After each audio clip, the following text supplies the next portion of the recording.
Innal hamdalillah nahmaduhu wa nasta'inuhu wa nastaghfiruh wa na'udzu billahi min shururi anfusina wa min sayyiati a'malina. Man yahdihillahu fala mudhillalah wa may yudlil fala hadiyalah. Asyhadu an la ilaha illallah wahdahu la syarikalah wa asyhadu anna Muhammadan abduhu wa rasuluh. Qala Allah Ta'ala, ya ayyuhalladzina amanu taqullaha haqqa tuqatih wa la tamutunna illa wa antum muslimun.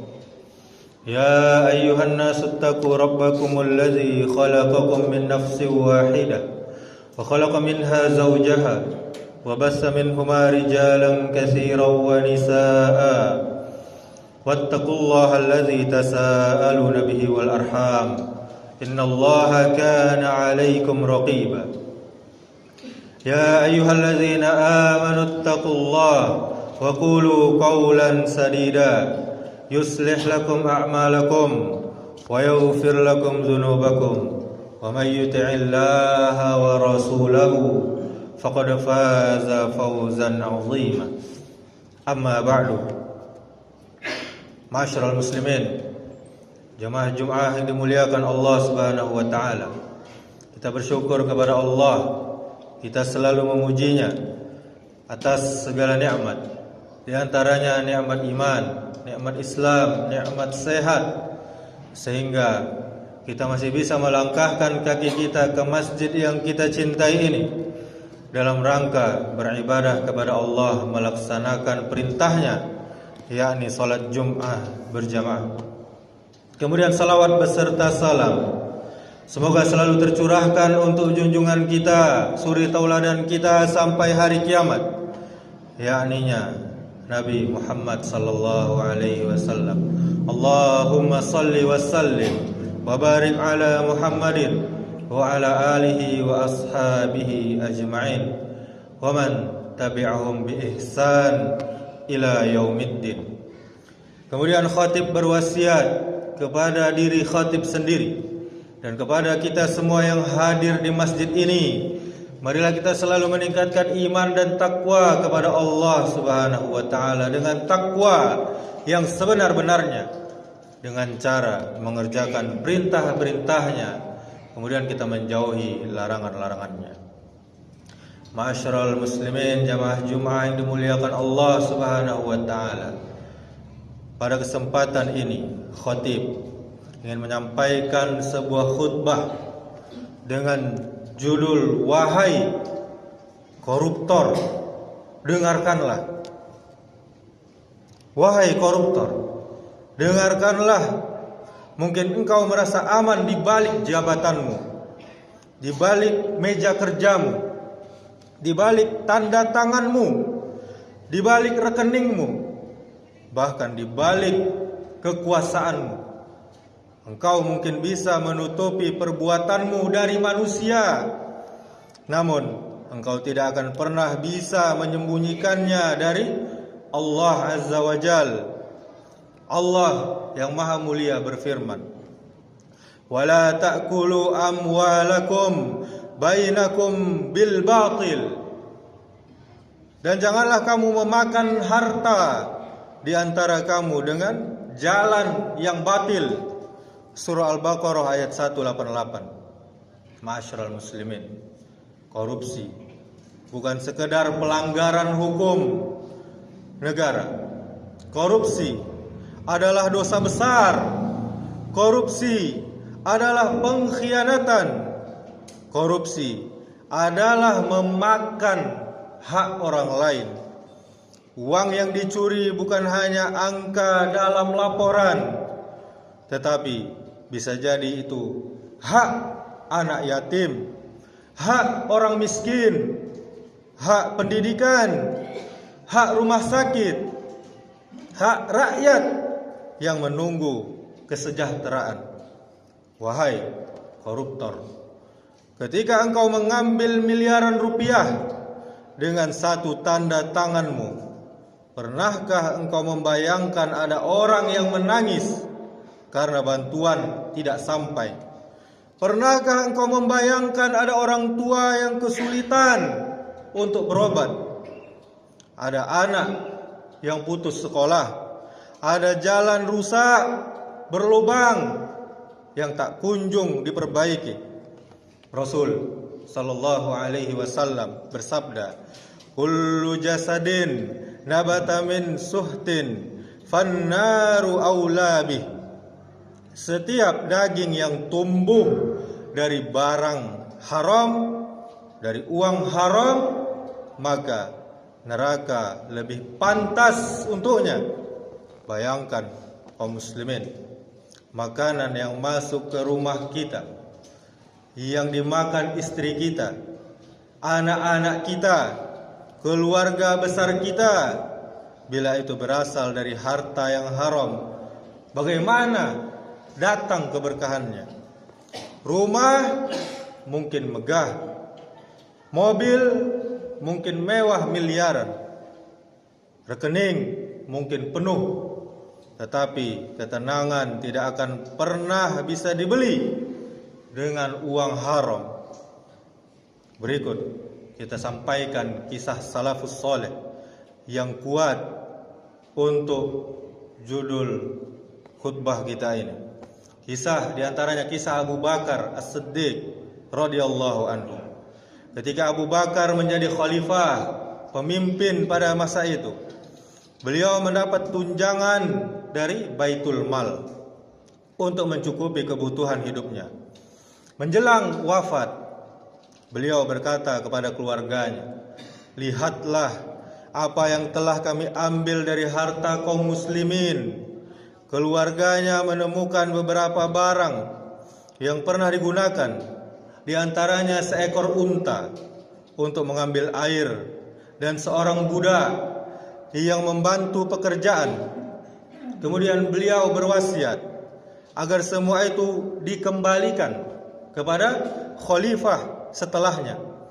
Ketika barang-barang itu sampai kepada khalifah setelahnya, yakni Umar bin Khattab radhiyallahu anhu, Umar menangis dan berkata, "Semoga Allah merahmati Abu Bakar. Dia telah membuat orang-orang setelahnya berada dalam kesulitan." Maksudnya apa?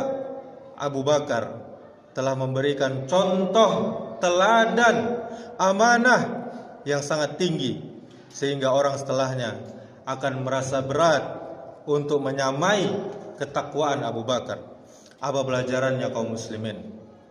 Wahai koruptor, Abu Bakar mengembalikan sesuatu yang halal baginya.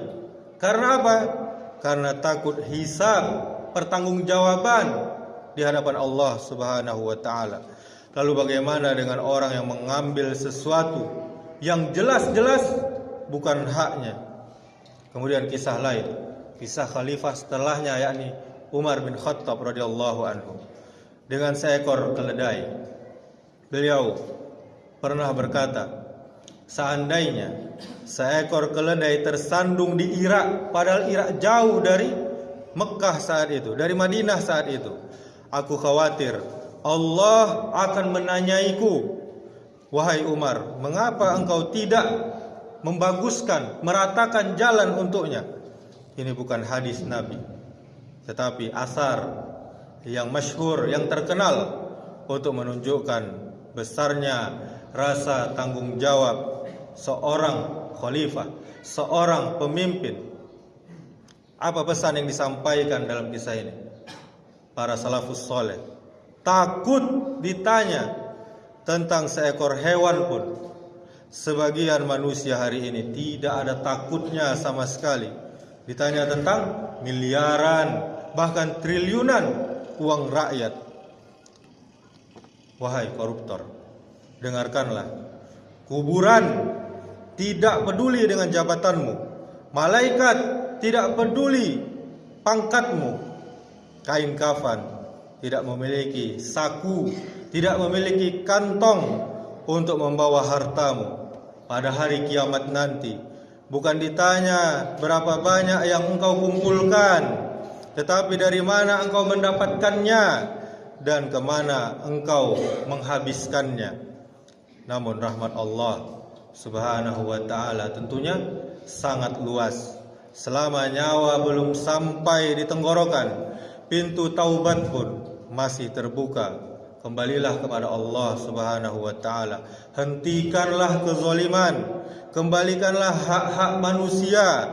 Menangislah sebelum datang hari di mana air mata tidak berguna lagi, tidak bermanfaat lagi. Semoga Allah Subhanahu wa ta'ala menjaga negeri ini dari korupsi, menjaga para pemimpin dari khianat, dan menjadikan kita semua hamba-hamba yang amanah. Aqulu qouli hadza wastaghfirullah li wa lakum wa lisairil muslimina innahu huwal ghafurur rahim.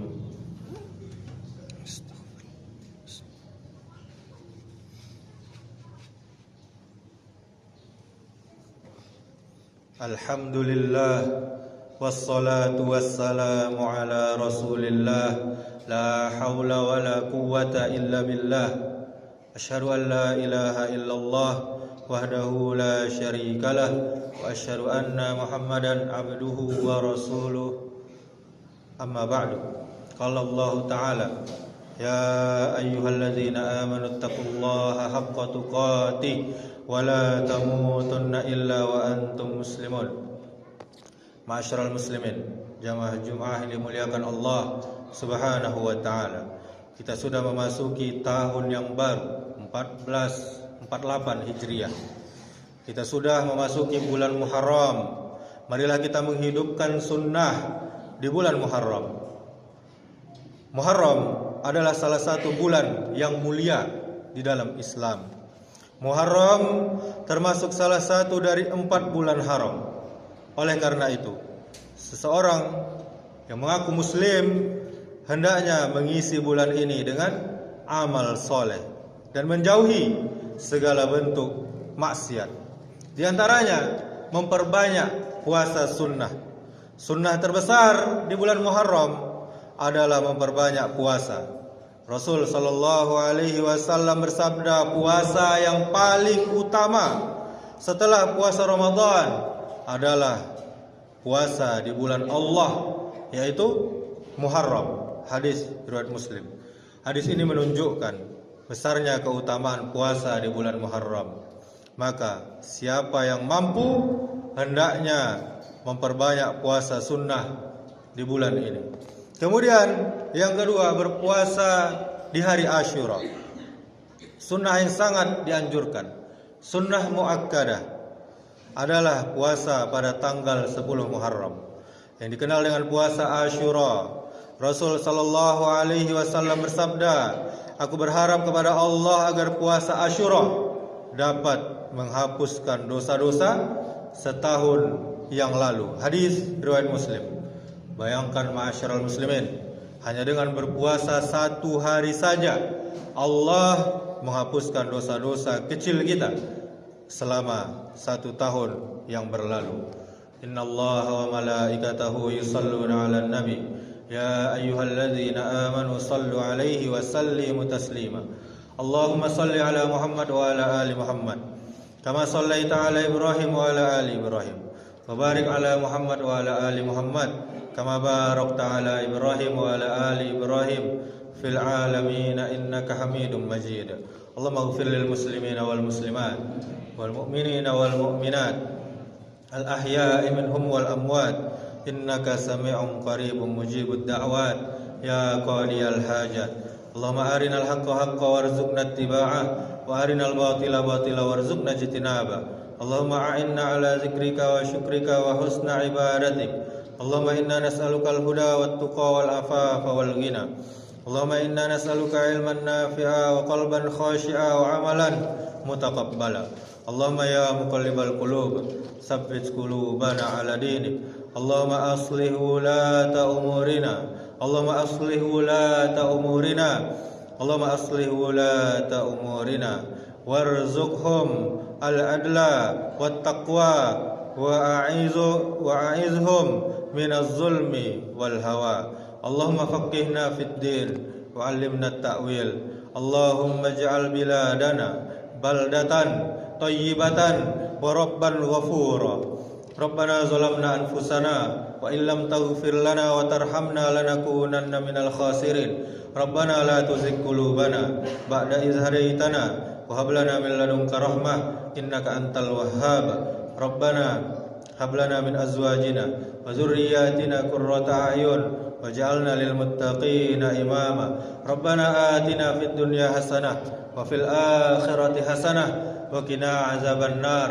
Ibadallah, innallaha ya'muru bil adli wal ihsan wa ita'i dzil qurba wa yanha 'anil fahsya'i wal munkari wal baghi ya'idukum la'allakum tadhakkarun. Fadhkurullahal azim yadhkurukum washkuruhu 'ala ni'amihi yazidkum wa la dzikrullahi akbar. Aqimis shalah.